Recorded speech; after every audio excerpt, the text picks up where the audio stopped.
சொன்னீர்கள். அதற்கு மான் வந்ததாக காரணம் வேற. காவல் என்ற கடமையில் கண்ணும் கருத்துமாக இருக்கும் பொழுது என்னையும் அறியாமல் எந்த வகையிலும் உங்கள் மான் என் வனத்திற்குடைய சிறிது வாய்ப்பில்லை. ஒரு பொய்யை மறைக்க 100 பொய் சொல்ல நேரமாகவே உங்கள் மான் இங்கே இல்லை என்பதை மீண்டும் உறுதியாக கூறியது. காரணம் என்ன தெரியுமா?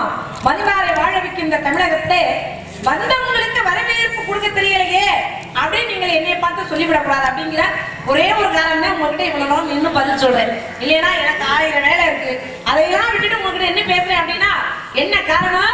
முறையாக தரமான பதில சொல்லி அனுப்பணும் அப்படின்ற ஒரே ஒரு காரணம் தான். அதனால நான் என்ன சொல்றேன், உங்க மான நீங்க தேடி வந்திருக்கீங்க, தேடி வாங்க. தேடி வந்தீங்களோ விரட்டி வந்தீங்களோ இல்ல இருக்கிற இடம் எப்படி தேடி வர்றது விரட்டி வர்றதெல்லாம் முடிஞ்சு இப்ப பிடிக்கிற நேரம். தேடுறதுன்னா எங்க இந்த பக்கம் போச்சா அந்த பக்கம் போச்சா தேடுறது, விரட்டுறதுன்னா மான விரட்டுறது. இப்ப அதெல்லாம் இல்ல, தேடுறது விரட்டுறது வேலையெல்லாம் முடிஞ்சு. இப்ப குட்டி நிக்குது, நீங்க சரிஞ்சுனா பிடிச்சிருங்க. எங்க நிக்குது குட்டி? எப்பொருள் யார் யார் வாய் கேட்கணும் அப்பொருள் மெய்ப்பொருள் காண்பது அறிவு. நான் சொல்ற வார்த்தைக்குள்ள என்ன பொருள் இருக்குன்னு நீங்க முறை பார்க்கணும். அப்ப அந்த மான்குட்டி இல்லைங்கிற வார்த்தையை நீங்க சொல்ல மாட்டீங்க. ஒரு வார்த்தை சொல்றாங்கன்னா அந்த வார்த்தைக்குள்ள என்ன? பனிக்காலம் நன்று பனிக்காலம் நன்று. பனிக்காலம் நன்றுனா பனிக்காலம் நல்லதா இருக்கும் அப்படின்னு யோசனை பண்ணி பார்க்கணும். யாராவது பனிக்காலம் நல்லதுன்னு சொல்லுவாங்களா? மழை காலம் நல்லது. ஏன்? மழை வெஞ்சிச்சுனா தான் பயிர் விளையும். துப்பாருக்கு துப்பாய துப்பாக்கி துப்பாருக்கு துப்பாய தூவும் மழை. நீரின்றி அமையாத உலகு. தானம் தவமரணம் தங்கா மேலோகம் வானம் வழங்காத நீர். இந்த மழை பெய்யணும் அவசியமா. இப்போ மழை காலம் நல்லது, இதை ஏற்கணும். காத்தடி காலம் இருக்கு பார்த்தீங்களா, அதுவும் நல்லது. ஏன்? ஆடியில காத்தடிச்சாதான் ஐப்பசில மழை வரும். அழுது பறக்கணும் ஐப்பசி, பேஞ்சு பணக்கம் புரட்டாசின்னு சொல்லி ஒரு பழமொழி சொல்லுவாங்க.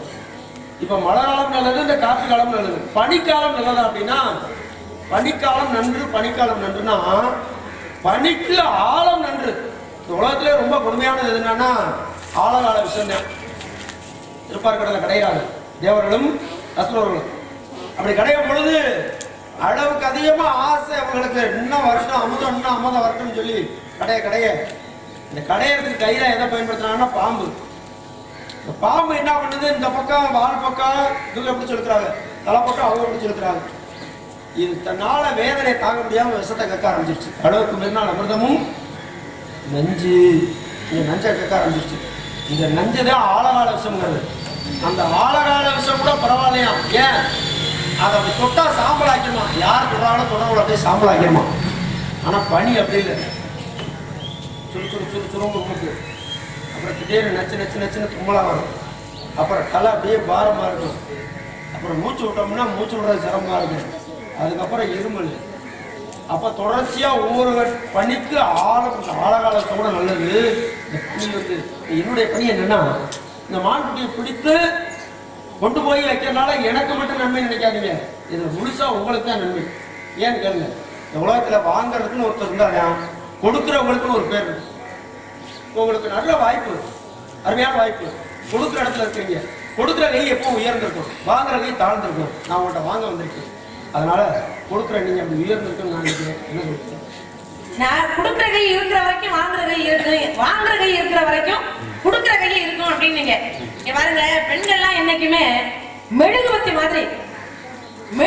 மாதிரி தன்னை உருக்கி கொண்டு பிறருக்கு வெளிச்சம் கொடுப்பமே தவிர, ஆனா அடுத்தவங்க பொருள் அபகரிக்கணும், அடுத்தவங்க பொருளுக்கு ஆசைப்படணும் அப்படிங்கிற எண்ணமே வராது. மானம் இங்க இருக்கு அப்படின்னு நீங்க சொல்றீங்க, இல்லைங்கிற விஷயம் எனக்கு நல்லா தெரியும். ஆனா நீங்க இருக்கு அப்படின்னு சொல்றத பார்க்கும் பொழுது எப்படி இருக்கு? சொல்லுவாங்கல்ல, பொய்ய சொன்னாலும் பொருத்தமா சொல்லணும் அப்படின்பாங்க. சொல்றதே பொய், அதை எப்படி பொருத்தமா சொல்றது? அதான் சொன்னாங்க, நடுக்கடலுக்குள்ள புலியோட தடத்தை பார்த்தேன் அப்படின்னு ஒருத்தன் சொன்னேன். உங்களை மாதிரி பித்தலாட்டம் பேசுறீங்க. யாரு? நான் பித்தலாட்டம் பேசுறேன், நான் உண்மையை தான் பேசுறேன். நீங்க தான் வந்து பொய் பேசுறீங்க. நடுக்கடல்னா நடுக்கடல்ல தண்ணி இருக்கும். தண்ணியில வந்து காலடி தடம் நடந்து வர தண்ணியில நடக்க முடியாது. அதுல எப்படி காலடி தடம் தெரியும் உங்களுக்கு? தண்ணிக்கு அடியில் இருக்கிற மண்ணில் வேணா காலடி தடம் தெரிய கூட வாய்ப்பு இருக்கு. அதுவும் கொஞ்ச நாள் அதுவும் கரைஞ்சிடும். நடுக்கடல்ல தண்ணியில புலியோட காலத்தடத்தை பார்த்தேன் அப்படின்னா நீங்க அதை வந்து ஏத்துக்கிறீங்க அப்படின்னா அப்ப உங்களை மாதிரி நீங்களும் பித்தலாட்டம் தான் நான் நினைக்க வேண்டியது. அதான் சொல்றேன், பொய்ய சொன்னாலும் பொருத்தமா சொல்லணும் அப்படின்னு. பொய்யே சொல்ல தெரியாது. பொய் நடுக்கடலுக்குள்ள புலியோட தடத்தை பார்த்தேன்னா உங்களால ஒத்துக்க முடியுதா? முடியல. அது மாதிரிதான் மான் இங்க இருக்குன்னு சொன்னா என்னாலே ஒத்துக்க முடியல. நீங்க ஏன் பொய்ய சொன்னாலும் பொருத்தமா சொல்ல முடியாதானே? நான் சொல்றேன், பொருத்தப்படாம வருத்தம் தர்ற மாதிரி சொல்றீங்க. மான் மேய்ஞ்சிட்டு இருந்துச்சான். மேய்ஞ்சிட்டு இருக்கும்போது ஒருத்தர் அம்புல விட்டாராம். மான் அடிக்கலாம் நம்ப விட்டாராம். சரி. அம்பு போய் காலில் குத்தி, பின்னாடி கால் இருக்குல்ல, பின்னாடி காலில் போய் அம்பு குத்தி காது வழியா வெளியே வந்துருச்சான். ஏங்க இது என்னங்க கதை ரொம்ப எல்லாம் இதா இருக்கு. கால்ல குத்துனதா அது எப்படி காது வழியா வரும்? பின்னாடி காலில் குத்துன அம்பு பொத்து விட்டு காது வழியா வெளியே வந்து. இதெல்லாம் நம்புறது மாதிரி இருக்கா? நீங்க நடுக்க கால்ல குத்துற அம்பு கால் வழியா அந்த பக்கமா வருமே தவிர காது எங்க இருக்கு காது எங்க இருக்கு? பெண்கள் எப்பொழுதுமே மெழுகுவர்த்தி போல தன்னை உருக்கி கொண்டு வெளிச்சம் தர வேண்டும். அப்ப ஆண்கள் வந்து தன்னை உருக்கிக்கிறது இல்லைங்கிற மாதிரி இருக்கு உங்களுடைய பேச்சு. நான் அப்படி சொல்லலையே. ஆண்கள் எப்படி தெரியுமா? ஒரு மரத்தை தாங்கி நிற்கும் வேர் போல. இந்த வேருக்கு தான் எல்லாமே. மரம் அடிமரம் இருக்குதே, அது என்ன சுமக்குது? கிளையை சுமக்கும். இந்த கிளை என்ன சுமக்கும்? இலை கிளையை சுமக்கும், பக்க கிளையில சுமக்கும். ஆனா மொத்தத்தையும் சுமக்கிறதுன்னா அடியில் இருக்கிற வேர். ஒரு ஆண் மகன் குடும்பத்துக்கு வேறு போல. ஆனா அது வெளியே தெரியாது. ஏன் தெரியுமா? அது மண்ணுக்குள்ள இருக்கு வேறு, அது வெளியே தெரியாது. நீங்க மெழுகுவர்த்தி மாதிரி வெளியே விளம்பரமா நீங்க சொல்லுவீங்க, உன்னை 10 மாசம் நான் சுமந்து பெத்தே இந்த பிள்ளை பையனை சொல்லுவீங்க. ஆனா ஒரு ஆண் மகன் நம்ம சொல்ல மாட்டான். எப்படி கேட்குறீங்க? நீங்க 10 மாசம் மட்டும்தான் சுமக்குறீங்க ஒரு குழந்தைய, பெத்து கொடுத்துறீங்க வெளியே. அதுக்கப்புறம் அவன் ஆம்பளை பயலா இருந்தா 25 வயசு 30 வயசு வரைக்கும் அவனை கல்யாணம் பண்ற வரைக்கும் 4 பயலா இருந்தா 4 பயலையும் படிக்க வச்சு அவனுக்கு புத்தகம் வாங்கி கொடுத்து, அவனுக்கு துணிமணி வாங்கி கொடுத்து, அவனுக்கு வண்டி வாங்கி கொடுத்து, அவனுக்கு திருமண செலவு பண்ணி இவ்வளவு செலவை யார் சுமக்கிறது? ஒரு ஆண்மகன் தகப்பன். அதே பொம்பளை பிள்ளையா இருந்துச்சுன்னா ஒரு 4 பொம்பளை பிள்ளையா இருந்துச்சு வச்சுங்க, அந்த 4 பொம்பளை பிள்ளைக்கு நகை நட்டு வாங்கி கொடுத்து, அதுக்கு பண்ட பாத்திரம் வாங்கி கொடுத்து, அதுக்கு சீர்திருத்தம் செஞ்சு அதை கல்யாணம் செலவு பண்ணி இவ்வளவு சுமக்கிறது யாரு? அது ஒரு ஆண்மகன். நீங்க சுமக்கிறது 10 மாசம் தான் சுமக்கிறீங்க. ஆனால் ஒரு குடும்ப தலைவன், ஒரு தகப்பன் 25 வயசு வரைக்கும் 20 வயசு வரைக்கும் 30 வயசு வரைக்கும் கூட குடும்பத்துல ஒட்டுமொத்தமா அப்பா அம்மாவையும் பார்த்து, பொண்டாட்டிய பார்த்து, பிள்ளைய 3 இருந்துச்சுன்னா அதையும் பார்த்து மொத்தமா சுமக்கிறானே. அப்ப அவனுக்கு எவ்வளவு சுமை இருக்கும்? இதுல யார் மெழுகுவர்த்தி பார்ப்போம்? பெண்ணா? குடும்பத்தை சுமக்கிற ஒரு ஆண் இல்லாமல் பெண்ணால வாழ முடியும், ஒரு பெண் இல்லாம ஆம்பளைனால வாழ முடியுமா? குழந்தைகள் இருந்து திடீர்னு அப்பா வந்து தவறிடுறான்னு வைங்க, ஒரு தாய் என்ன பண்ணும் அப்படின்னா பொறுப்பா இருந்து அந்த பிள்ளைகளை காப்பாத்தி கல்யாணம் பண்ணி கொடுக்கக்கூடிய தன்மை ஒரு பெண்ணுக்கு இருக்கு. ஆனா ஆம்பளைனால அது முடியுமா? ஒரு பொம்பளை இல்லைன்னா ஆரம்பத்துல சொன்ன மாதிரி பூமாப்பிள்ளைன்ற மாதிரி இன்னொரு கல்யாணம் பண்ண நினைப்பாங்களே தவிர அந்த பிள்ளைக்காக வாழணும் அப்படிங்கிற தன்மை உங்ககிட்ட இருக்காது. உழைக்கிறதெல்லாம் இதெல்லாம் இல்லைன்னு சொல்லல, எல்லாருமே உழைக்கிறாங்கன்னு சொல்ல முடியாது, எல்லாரும் உழைக்கலையும் சொல்ல முடியாது. நான் இந்த மெழுகுவர்த்தி மாதிரி எதை சொன்னேன் அப்படின்னா, கமலாவதி அப்படிங்கிற ஒரு பெண்ணு நிறைமாத கர்ப்பிணி. கமலாவதி அப்படிங்கிற ஒரு பெண்ணு நிறைமாத கர்ப்பிணியாக இருக்கும் பொழுது குழந்தை பிறக்க போகுது. குழந்தை பிறக்க போகும் பொழுது ஜாதகர் சொல்றாரு, என்ன சொல்றாரு அப்படின்னா, அதாவது இந்த நேரத்துல இந்த குழந்தை பிறந்தா நாட்டுக்கே அழிவுப்பா, எந்த நாட்டுக்கு? சோழ நாட்டுக்கே அழிவு அப்படின்னு ஜாதக கணிப்பு சொல்லுது. அப்ப இந்த அம்மா என்ன பண்றா, அப்ப இந்த நேரத்துல இந்த குழந்தை பிறந்தா நாட்டுக்கு அழிவு அப்படின்னு சொல்லி இவன் என்ன செய்யறான் அப்படின்னா, அதாவது தோழிகளை கூப்பிட்டு என்ன தலைகீழா கட்டி தொங்க விடுங்க, நிறைமாத கர்ப்பிணி உட்கார்ந்து எந்திரிக்கிறதே ரொம்ப கஷ்டம், அதுலயும் தலைகீழா கட்டி என்ன தொங்க விடுங்கன்னா, அதே போல தோழிகள்லாம் வந்து தலைகீழா கட்டி அந்த அம்மா தொங்க விட்டாங்க. அந்த குழந்தை பிறக்கக்கூடிய காலம் கடந்தது. கடந்த பிறகு மறுபடியும் அவங்களை கூட்டி என்ன அவுத்து விடுங்கன்னு சொல்ல, அவுத்து விட்ட உடனே பிறந்தது குழந்தை. ஆனால் பிரிந்தது அந்த அம்மாவுடைய உயிர். அந்த அம்மாவுக்கு தெரியும், ஒரு நிறைவாத கர்ப்பிணியை தலைகீழா கட்டி தொங்க விட்டா செத்து போயிடும்னு அந்த அம்மாவுக்கு தெரியும். இருந்தாலும் நாட்டுக்காக, இந்த நாட்டு மக்களுக்காக இந்த உயிர் போனாலும் பரவாயில்ல, ஆனா நாடு நல்லா இருக்கணும் அப்படின்னு சொல்லி தன்னுடைய உயிரையே தெரிஞ்சு கொடுத்தால. அதை நான் சொல்றேன், இப்படி பெண்கள்லாம் இருக்கத்தானே செய்யறாங்க. நம்ம செத்தாலும் பரவாயில்ல, நாடு நல்லா இருக்குன்னு நினைச்சாலே. கமலாவதி ஒரு பெண்ணு நாட்டுக்காக உயிரை கொடுத்தது. ஆனால் இன்று வரை இந்த நாட்டுக்காக எல்லையில ராணுவத்தை சீனாவுக்காகவும் பாகிஸ்தானுக்காகவும் உள்ள வந்துடக்கூடாதுக்காகவும் கொற்ற மழையிலையும் பனியிலையும் அடிக்கிற வெயிலையும் ஆயுதம் தாங்கி நிற்கிறார்களே. எத்தனையோ பேர் கார்கில்ல உயிர் விட்டார்களே, அங்கே ஏதாவது பெண்கள் உயிர் விட்டாங்களா? இன்னைக்கு காவல்துறை அதிகாரியா பெண்கள் இருக்கதே செய்யறாங்க. நான் சொல்றது நாட்டுக்காக உயிரை கொடுத்ததுல ஆண்கள் தான் அதிகம். எல்லையில இருக்கிறாங்களே ராணுவ படையில, இது வரைக்கும் எத்தனையோ ஆண்கள் தான் அங்க உயிரை விட்டு எல்லையில தீவிரவாதிகள் உள்ள வந்துடக்கூடாது. நம்மளாம் இங்க ஆடுறோம் பாடுறோம் சந்தோஷமா இருக்கோம், எல்லாம் திருவிழா வைக்கிறோம், எல்லாம் மகிழ்ச்சியா இருக்க விட்டுறோம். இதுக்கெல்லாம் காரணம் யாரு? எல்லையில வேற யாரும் உள்ள வந்துடக்கூடாதுங்கிறதுக்காக நமக்காக இங்க இருக்கிறா பத்தியா காவல் தெய்வம் சொல்லி கருப்பசாமி முனியப்பே இவெல்லாம் ஊருக்கு காவல் தெய்வம். நம்ம கண்ணுக்கு தெரிகின்ற தெய்வம் காவல் தெய்வம் யாருன்னா ராணுவத்தில் இருக்கா பார்த்தீங்களா அவங்க நம்ம கண்ணுக்கு தெரியக்கூடிய தெய்வம். இப்ப அங்க ஆண்கள் அதிகமா பெண்கள் அதிகமா? ஆண்கள் தான் அதிகம். நீங்க ஒரு பெண் இந்த நாட்டுக்காக தலையில கட்டி தொங்க விட்டு குழந்தைய தள்ளி கிடந்துச்சுன்னா நல்லது. ஒரு பெண்ணில் அது மாதிரி நிறைய சொல்லலாம், பட்டியல் கூட சொல்லலாம், ஒரு பெண்ணு இல்ல.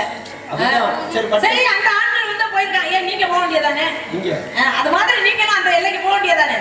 எதுக்கு இங்க வந்து எனக்கு சொல்ல கொடுக்குறீங்க? என்னுடைய கடமை என்னவோ நான் அதை சரியா செய்யணும். அது மாதிரி அவரவர்களுக்கு ஒரு கடமை இருக்கு, அதை சரியா செய்யணுமா இல்லையா? எனக்கு 2 குட்டி, மூத்த குட்டி கொடுத்தாங்களே, இது தங்கச்சி. எது தங்கச்சி? இந்த குட்டி. இந்த குட்டினா எந்த குட்டி? உங்க அக்கா ஒண்ணு இருக்கு. இங்க பாருங்க, இந்த குட்டி இப்படி சொல்லாதீங்க. இருக்கிறவங்க என்ன நினைச்சுக்க மாட்டாங்களா? வலதுகை பழக்கம், அதனால இப்படி தான் வரும். இப்படி வராது. சும்மா அப்படி பேசுங்க. மோகன்தாசன் என்ன அவருக்கு இடதுகை பழக்கம், அவருக்கு இப்படி வரும். அப்ப எனக்கு இந்த பக்கம் தான் வரும். நாகேசனே மான் இங்க உங்களை கூப்பிடல, இன்னொரு பிளேயர் வேற வந்து மோதிருப்பாரு. இல்ல ஆமோதிக்கிறார். நீங்க சொல்றதா மோதிக்கிறது, அவர் ஆமோதிக்கிறாரு. முதல்ல மோதுது அடிபடாம. எதை பத்தி நீங்க எதை பத்தி மூத்த குட்டி சொன்ன பத்தியா? அந்த மூத்த குட்டி எனக்கு பரிசா கொடுத்தாங்க. எதற்காக தெரியுமா? நான் செய்த போர்க்களத்துல போர்னா எதிரியை போய் அடிக்கிறது துவம்சம் பண்றது அப்படி இல்லை. ஒரு எதிரி குற்றவாளியே இருக்கான், இந்த குற்றவாளியை கொல்றது பரவாயில்லையா, குற்றவாளியை திருத்துறது பரவாயில்லையா? திருத்துறதுதான் நல்லது. அதுதான் நான் பண்ணேன். 1,00,000 பேர் எனக்கு பின்னாடி வீரர்கள். நான் தான் அந்த போர்க்களத்துக்கு தளபதி. என்னுடைய தலைமையில் ஏற்று நடத்திய போரை உயிர் சேதம் இல்லாம ஒருத்தரை கொல்லாம அவனை திருத்தி எதிரிய பார்த்தாரு மாமே. நம்ம மரமே ரொம்ப வித்தியாசமான ஒரு பொறுப்பு படைத்தலைமை பொறுப்புக்கு மணமகிழ்ந்து பரிசா கொடுத்தா அந்த மூத்த குட்டி. அப்பவே இந்த குட்டி பிடிச்சிட்டு போத்தான்னு சொன்னாரு. அப்ப குட்டி ரொம்ப பொடுசா பல்லு போடாம இருந்துச்சு. பல்லு போட்டுச்சு, 2 பல்லு போட்டுச்சு. 2 பல்லு போட்டுச்சுன்னா நல்ல பல்லு. முன்னாடி குட்டியை பாத்திருக்கீங்களா? இதை கொண்டு போய் இப்ப கடை முத எத்தனை வயசுல அதை பாத்தீங்க? பிறந்ததுல இருந்தே நான் பாத்துட்டு தான் இருக்கேன். பிறந்ததுல இருந்தே பாத்துட்டு இருந்தா அப்ப புடிச்சிட்டு போக வேண்டியதானே? என்னைக்குன்னு கேக்குறீங்க? ஏங்க எதுக்குமே ஒரு நேரம் வேண்டாமா? இப்ப ஒரு கடனே கட்டணும்னு வச்சுங்களேன், ரொம்ப பேர் தெரியாது. இது தெரிஞ்சுக்கிறதுக்காக சொல்றேன். இந்த கடை வாங்கி அந்த ஆள்கிட்ட கட்டவே முடியலப்பா, என்னன்னே தெரியல, இந்த ஆளுக்கு கடை அடையவே முடியல அப்படின்னு நினைக்கிற பத்தியா?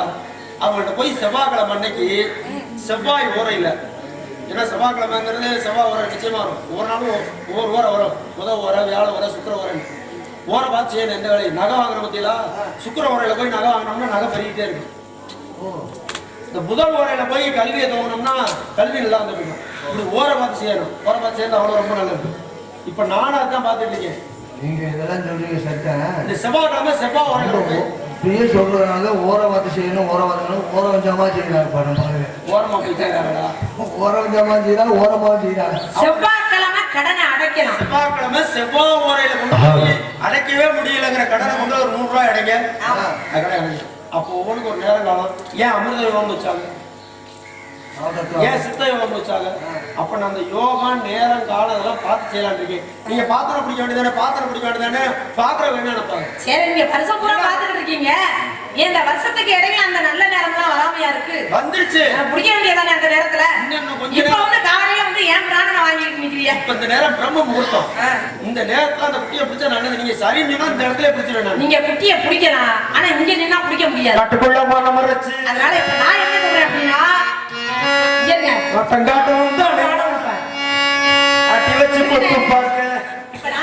மாட்டி வைக்க எங்க 12 மணிக்கு நீங்க வெளியில வந்தீங்க. 12 மணில இருந்து இப்ப மணி என்ன? நீங்க தான் பாடுறீங்க, பேசுறீங்க. நான் மட்டும் இல்ல, அதுக்கு இடையில எத்தனையோ பேர் மூணாளுக்கு வந்து நான் மட்டுமே சரி ஒரு பாட்டு பாடிட்டு போறேன்னு ஒரு விட்டு கொடுக்குற மனப்பான்மை உங்களுக்கு இல்ல? என்ன விட்டு?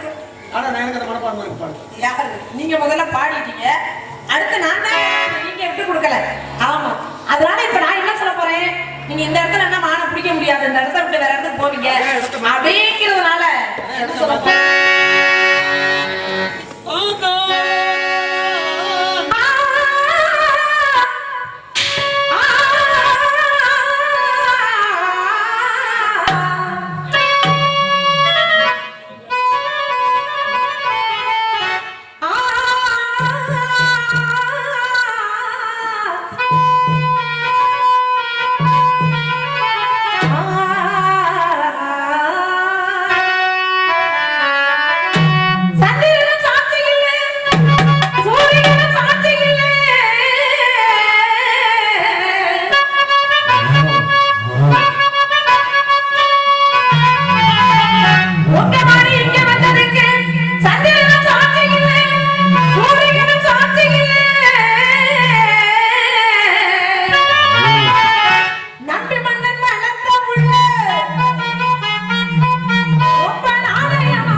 எல்லாம் இவ்வளவு நேரம் நான் சொல்லலைன்னா என்ன காரணம்? நீங்க சொல்லாட்டி பரவாயில்ல, நீங்க பிடிங்கன்னு சொல்லாட்டி பரவாயில்ல, சரி தயவு செய்து இல்லைன்னு சொல்லாது.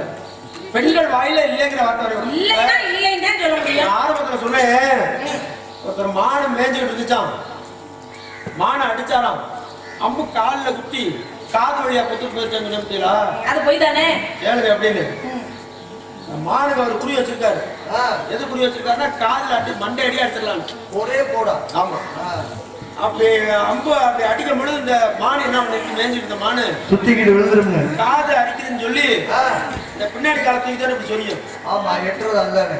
பின்னாடி காலை தூக்கி இப்படி மான் சொரிய சொரியற நேரத்துக்கு ஒரு அம்பை விட்டது என்ன, காதுக்கு குறி வச்சது காலை தூக்கணும்னு கரெக்டா காலில் குத்தி காது வழியா குத்துச்சு. நான் சொன்னதுல பொய் இல்லை, பொய் இல்லை. ஆனா நீங்க போட்டியில விட்ட பெரிய மூட்டை, பெரிய மூட்டை என்ன முட்டை? இவ்வளவு பேர், பணம் மூட்டை, இவ்வளவு பெரிய இத்தனை பேர் இருக்க இடத்துல ஒரு சபையில தண்ணியில புலியோட கால் தடம் தெரிஞ்சா அந்த அம்மா போய் அதை பார்த்துட்டு இருந்தாங்க.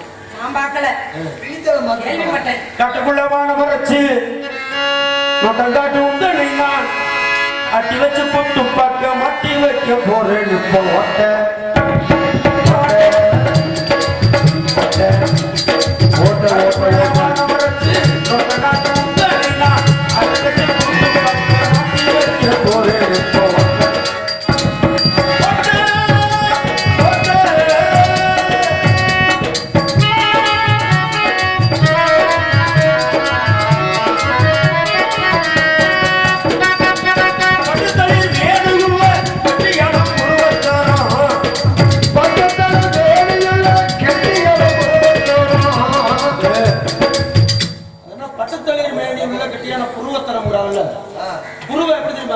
எப்படி புருவ குட்டில இருந்து ஒரு மினுமினுப்பு பட்டு எப்படி மின்னுதோ, பட்டுங்கிறது நூல்.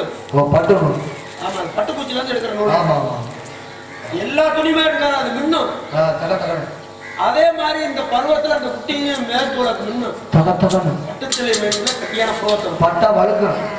அந்த மின்றது கொஞ்ச நாள், அதுக்கப்புறம் இருக்க அப்புறம் மின்னல் குறைஞ்சிடும். அந்த மின்னும் பொழுதே குட்டியை தலையிடணும், அப்பதான் நல்லா இருக்கும். மின்னும் போது குட்டி தள்ளுனா குட்டி எல்லா குட்டியுமே அப்படிதான், புருவ குட்டி மட்டும் இல்ல, குட்டியுமே அப்படிதான். புருவ குட்டியா இருக்கும்போது குட்டி தள்ளிடணுமா? கெடா குட்டி அப்படி இல்ல, கெடா குட்டி அப்படி இல்ல, பல்லு சேர்ந்து அதுக்கப்புறம் 2 வருஷம் ஆகிட்டு அந்த மனுஷனுக்கு குறையாம இருக்கும். ஆனா புருவ அப்படி இல்ல, குட்டி ஓட முன்னாடி வளர்க்கணும். ஆனா சில குட்டியை வந்து குட்டி ஓட்டதுக்கு அப்புறம் மின்னுவாங்க.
அதே சமயத்துல அடுத்த தோட்டத்துல வெட்டும்போது 2 சுரண்டை ஏக்கா அந்த இது அதை பத்தி கேட்டீங்களா இல்லையா? தெரியுமா உங்களுக்கு? ஏக்கா அப்படின்னா 2 சுரண்டை அப்புறம் ஏமா ஆனா அப்புங்க தோட்டமா இருக்குன்னா கையை வெட்டுமா 2 கலக்கத்தை வெட்டுமா, கலக்கத்தை கூட 2 வச்சு அறுக்கிறவா 56 இருக்கிறவா வச்சுட்டு எப்படி அறுக்க முடியுமா?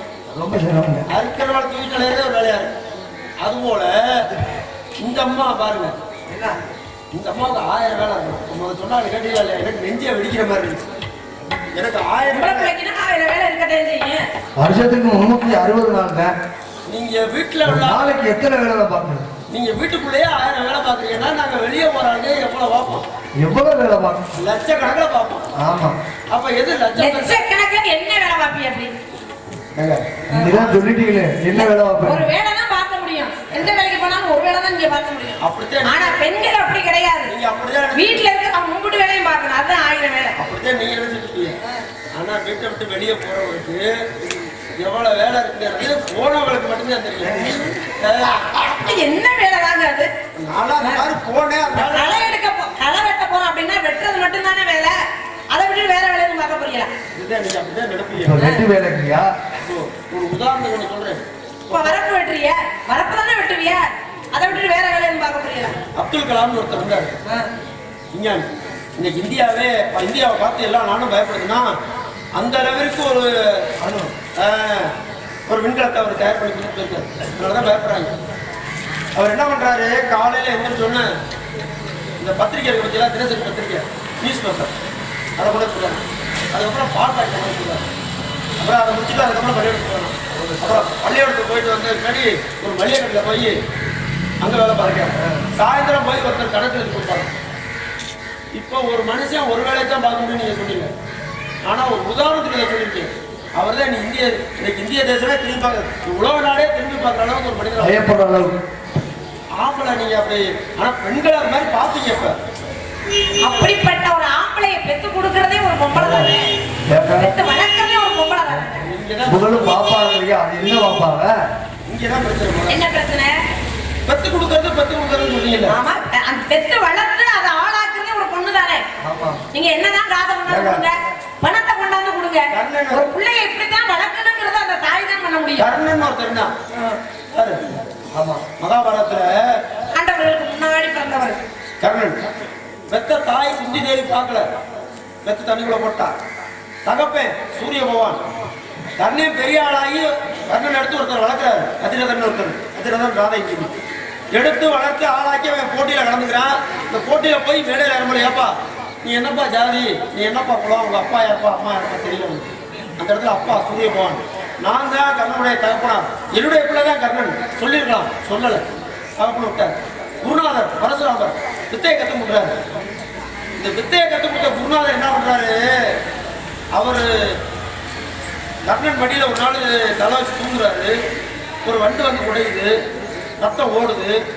கர்ணன் காலை ஆட்டம்னா குருநாதர் தூக்கம் கட்டு போயிருமேன்னு அப்படியே ஆடாமல் உட்காந்துருக்கேன்.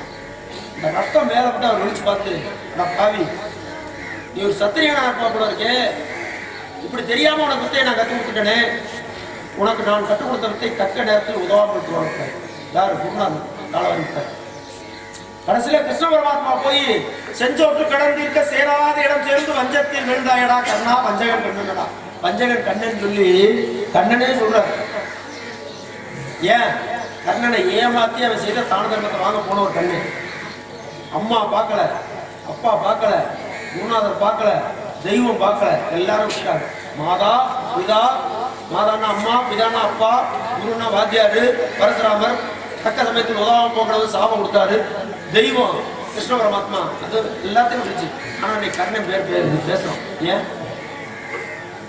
கர்ணனை பேசுறேன்? ஏன் அம்மாதான் வளர்க்கணும். எந்த அம்மா வளர்த்துச்சு? சீதாதேவின்னு ஒரு அம்மா. இந்த சீதைக்கு என்ன அம்மா யாரும் தெரியாது, அப்பா தெரியாது. சீதை பிறக்க இலங்கை அழிய, சீதை பிறந்தது வந்து ராவணனுக்கு ராவண மனைவி சுனனின்னு ஒரு அம்மா இருந்தாங்க. சுனனி மண்டோதரி இல்லாம சுனனி, அவருக்கு வந்து அப்பதான் அசரீர் ஒழிக்குது. சீதை பிறக்க இலங்கை அழிய, நம்மளால அந்த இலங்கை அழிக்கக்கூடாதுன்னு சொல்லி ராவணன் அவனும் அதே மாதிரி பேழையில வச்சு விட்டான். அது இங்க வந்து விடுதலை நாட்டில் வந்து மண்ணுக்குள்ள பொறிஞ்சிருச்சு பேழை. தங்க கலப்பை ஊட்டி கொடுக்கும் போது உழுகின்ற கொடுமுகத்தில் உதிக்கின்ற கதிரின் ஒளி போல சூரியன் என்னடா மண்ணுக்குள்ள இருந்து வருதுன்னு நினைச்சாங்க. அந்த பெட்டியை திறக்கும் போது அந்த அம்மா முகம் அவ்வளவு பிரகாசமா சூரியன் போல இருந்துச்சான். அப்ப சீதை எங்க பிறந்தா? அதான் பார்த்தா ராவணன் காட்டுக்குள்ள கஷ்டப்பட தான் பொண்ணு கொண்டு போனாரு. அதே மாதிரி இலங்கை அழிஞ்சு. இதெல்லாம் எதுக்கு நான் உங்களுக்கு சொன்னேன்னா, அம்மா வளர்த்தாங்க. அம்மா வளர்க்கறது ஏங்க, நாய் பாருங்க 10 குட்டியை போறேன் இடத்துல போட்டு 10 குட்டியை காப்பாற்றுக்கணும். நீங்க ஒவ்வொன்றா தான் போடுவீங்க, ஒரு குட்டியா எது திறமை? ஆனா நீங்க பள்ளிப்பாலை ஊத்தி பொம்பளை பிள்ளை பிறந்துச்சு பண்ணுவீங்க. எந்த நாயாவது கொண்டே பாலை ஊத்தி கொடுக்குதா? கள்ளி செடிகிறிய நாய் காயம் கருப்பட்டி சாப்பிடறதுக்கு மேல ஒரு குட்டியை முழுங்கிரும்னு சொல்றாங்க. அதெல்லாம் சும்மா 10 குட்டி போடுச்சு அப்படின்னு சொல்றாங்க. பரவாயில்ல. ஆனா அது உண்மையா என்னங்கிறது ஆத்தா மாட்டா ஒண்ணு கிட்ட 56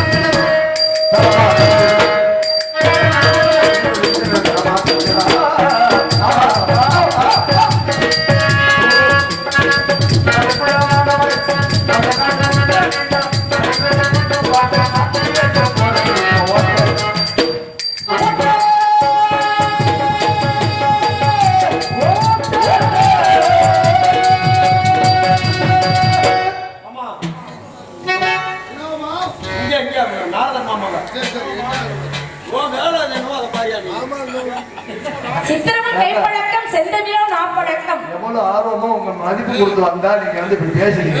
வைத்ததொரு கல்வி மனப்பழக்கம் நடை வழக்கம் நட்பும் தயையும் தன் பிறவி குணம் அப்படின்னாங்க. அதாவது கர்ணனுடைய பிறவி குணம் என்ன தெரியுமா? அடுத்தவங்களுக்கு கொடுக்கணும் அப்படிங்கிறது மட்டும்தான். ஆனா அவரை எடுத்து வளர்த்ததுமே ஒரு தாய் தகப்பன் தானே சொல்றீங்க. குந்தி தேவியை போட்டுட்டு போயிட்டா. ஏன்னா சிறு பிள்ளையாக இருக்கும் பொழுது தவறான ஒரு மந்திரத்தை உச்சரிச்சதுனால, ஒரு முனிவர் கொடுத்த மந்திரத்தை உச்சரிச்சதுனால சிறு வயதிலேயே குழந்தை பிறந்தது. அந்த குழந்தை நம்ம கூடவே இருந்தா இது ஆபத்து அப்படின்னு சொல்லி அந்த இதுக்கெல்லாம் காரணம் இருக்க சொன்னீங்களே. கண்ணன் தான் எல்லாமே பண்றாருன்னு அவர் தான் எதுக்கு காரணம் கூட.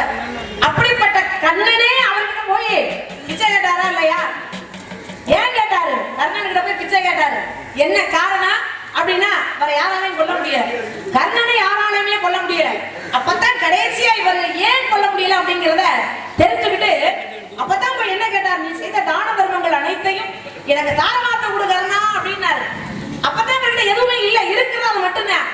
அப்ப இவர் செய்த தான தர்மங்கள் அனைத்தையும் தாரவாத்து நடுக்கடல்ல கண்ணனுக்கிட்ட கொடுத்துட்டாரு. நடுக்கடல்ல புலியோட கால் தடம் தரிச்சு சொன்னீங்களே போல அதுக்கு என்ன வழக்கம் சொல்லிட்டு பேசுங்க. ஏன்னு கேளுங்க. என்னமோ எல்லாமோ பேசினாங்க, என்னமோ வந்தாங்க போனா அப்படி இருக்கக்கூடாது. வந்ததும் புதுசு உழுததும் தெரிஞ்சு ஒரு பழமொழி சொல்லுவாங்க. ஒரு கதை நான் சொன்னேன், மான் காலில் குத்தி காது வழியா வெளியே வச்சுக்கிறது சரியான வளர்த்து சொல்லுது. அது பொய் இல்லை நான் சொல்லுது. ஆனா நீங்க என்ன சொன்னீங்கன்னா தண்ணிக்குள்ள புலியோட கால் தொடர்ந்து எங்கே தெரிஞ்சு தெரியுமா? முதல் இல்ல நீங்க கதையை பேசுறீங்களே. பொய்ய சொன்னாலும் பொருத்தமா சொல்லணும்னு நான் சொல்லியிருக்கேன். பொய்யா இருந்தாலும் அது பொருத்தமா இருக்கணும். அது பேசாதீங்க. ஏன் பேசக்கூடாதுங்க? பெண்கள் வந்து பொய் சொன்னீங்கன்னா குடும்பத்துல மகாலட்சுமி தங்காது. ஆண்கள் மாதிரி எப்பவுமே உண்மைதான் பேசணும். நாங்க எப்பவுமே பொய் பேசவே மாட்டோம். பேசுற அளவுக்கு நீங்க நடந்துக்க கூடாது. முதல்ல அதை நீங்க புரிஞ்சுக்கங்க. இப்ப நீங்க சொன்னீங்களே கர்ணன் வந்து கொடுத்தாரு, தாரவாத்து கொடுத்தாரு. அதன் பிறகுதான் கர்ணனை கொல்ல முடியும். அப்ப கொடுக்கிறதுக்காகவே பிறந்தவன் கர்ணன். அந்த கர்ணனை வளர்த்தது கூட ஒரு தாய். நடுக்கடல்ல புலிக்கடல் எங்க நடுக்கடலுக்குள்ள புலியோட தடம் பார்க்க முடியும் சொல்றீங்களா? முடியாதுன்னு சொல்றீங்களா? நான் முடியும்னு சொல்றேன். ஒண்ணு இல்ல, இப்ப கோடை காலம். கோடை காலத்துல மாடுகள்லாம் போய் காட்டுல மேயும். அப்ப காட்டுல மேயும் பொழுது மாடு சாணி போடுமா இல்லையா? அந்த சாணம் ஈரமா இருக்கும். அது சாணத்தை போட்டுட்டு போயிடும். அது போன உடனே அந்த ஈரம் காய மாடு புழுக்க மாதிரியே போடுது. இப்ப உள்ள மாடெல்லாம் அப்படித்தான் போகுது. எங்க அது அம்புடு தண்ணியா ஊத்துது. இப்ப சாணியே பார்க்க முடியல. புதுக்கோட்டை பக்கமெல்லாம் மாடு சாணி போடுச்சுன்னா பேப்பரு ஆமா எடுத்து கரைக்கவே ஒரு இதா இருக்கு. அப்பெல்லாம் அப்படி இல்ல. அப்ப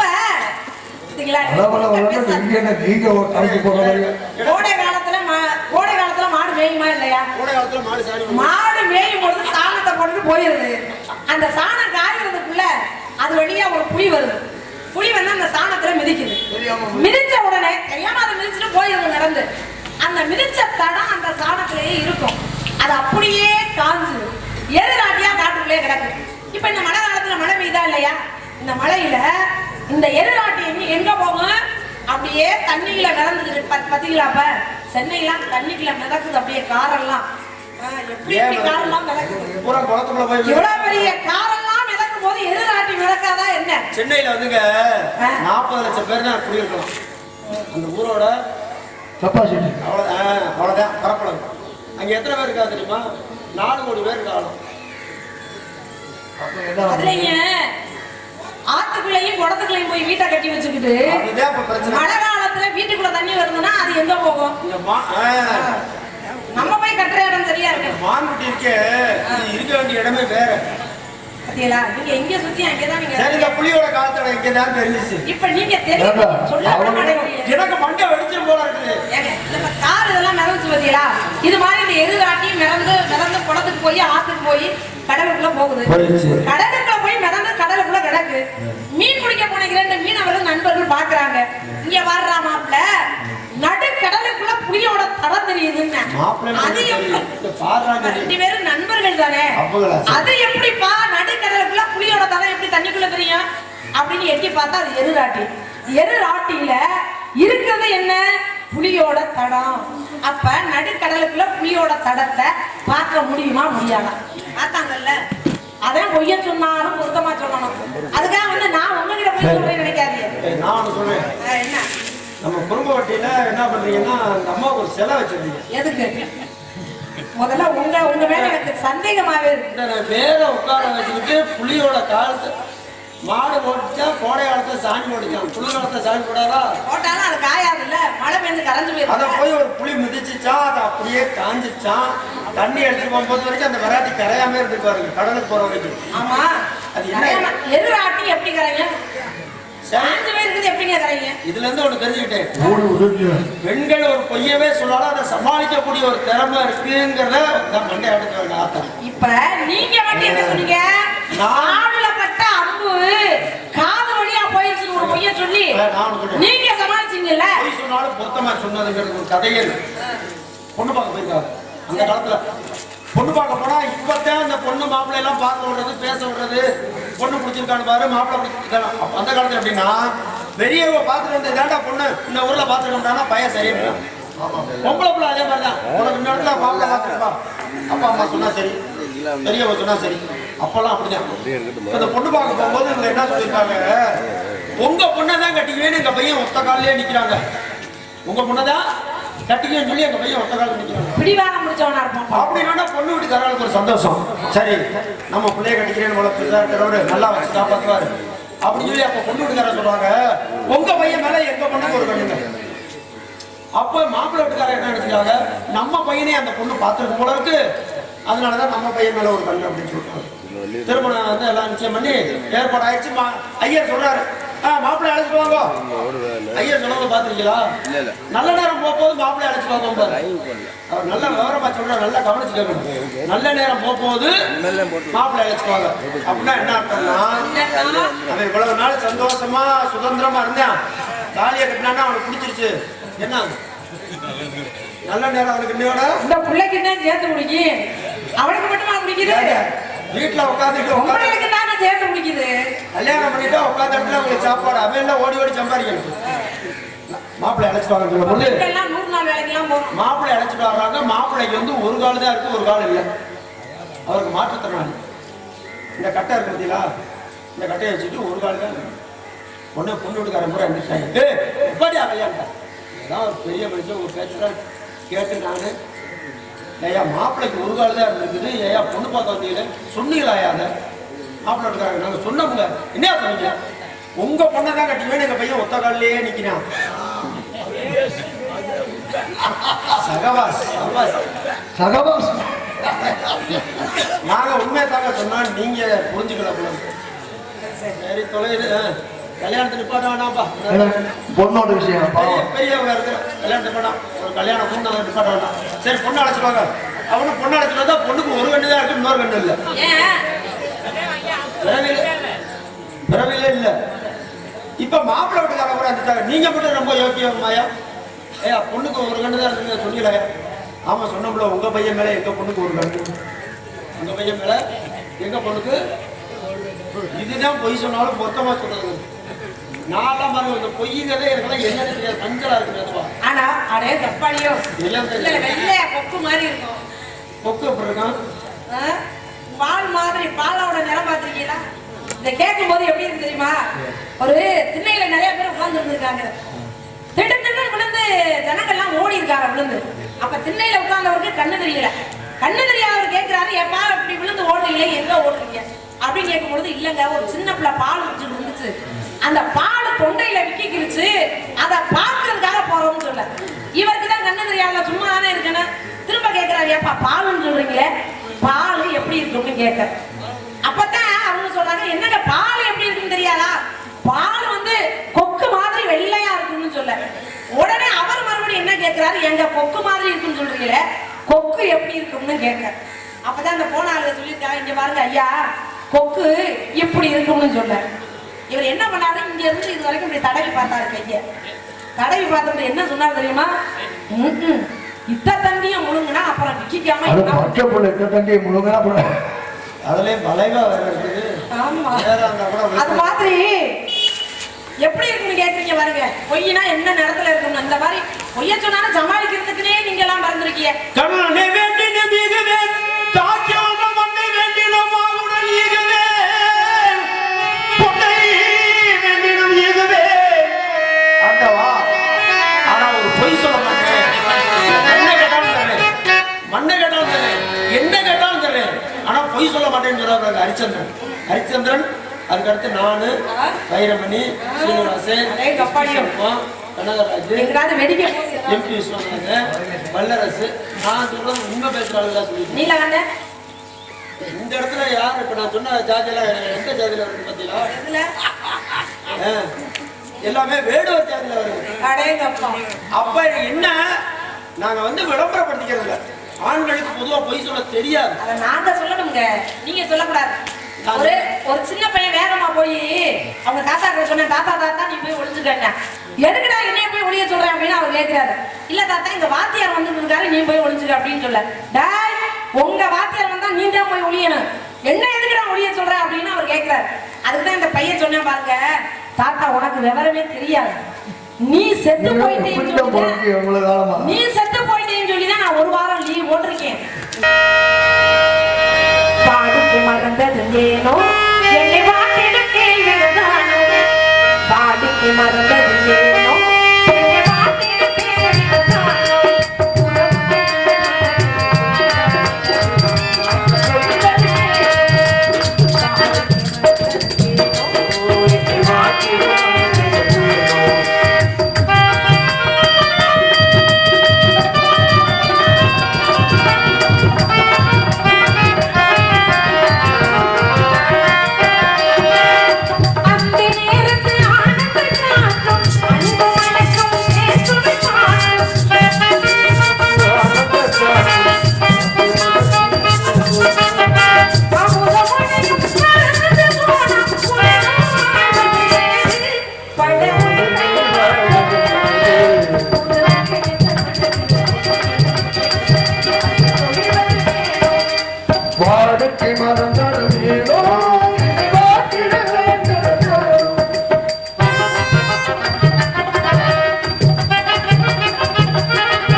ஆனா மாடு சாணி ஓட்டுறாங்க,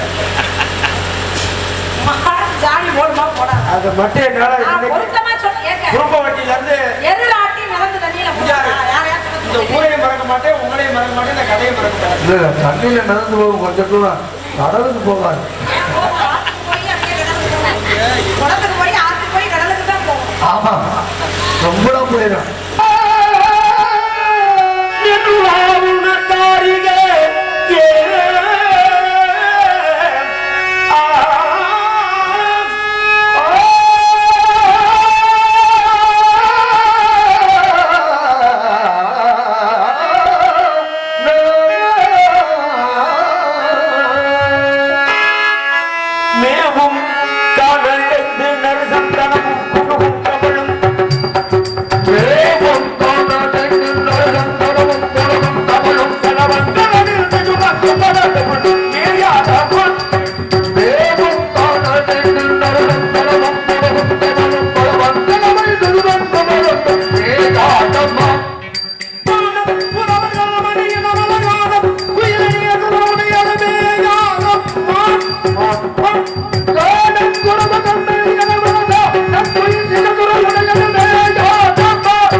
அதுக்குள்ள அண்ணன் லட்சணம் இது வரல. வருவான் வடிவேலன்.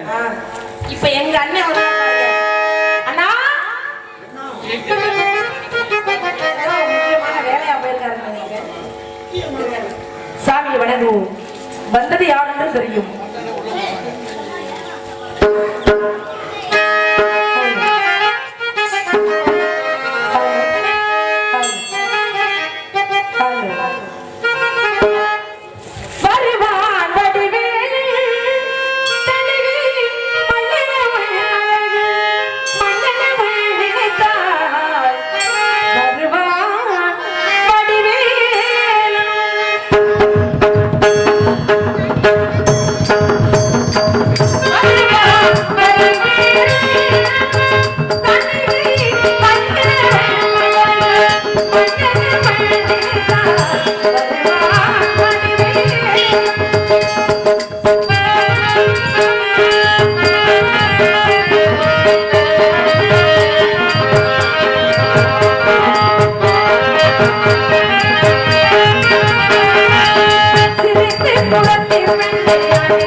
ஏற்கனவே நீங்க தேவியானை திருமணம் பண்ணிருக்கீங்க. உங்களுக்கு இரண்டாம் தரமாகத்தான் வரப்போறேன். காலம் இரண்டாக இருந்தாலும் தரத்தில் முதலாவதாக இருக்க வேண்டும். மக்கள் எல்லோரும் அழைக்கும் பொழுது வள்ளி என்ற என்னுடைய பெயரை முன்னால் வைத்து வள்ளி தேவியானை சமேத சுப்பிரமணியராக இந்த உலகத்திற்கே காட்சி தர வேண்டும். முருகா அப்படி அழைப்பார்கள். மேலவாத்தியம் முழங்கட்டும்.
ஒவ்வொரு பொதுமக்களுக்கும் ஒளிகளை அமைத்த சிவசக்தி ஆடியோ அன்புள்ளவர்களுக்கும் நாளையத்தை ஏற்பாடு செய்த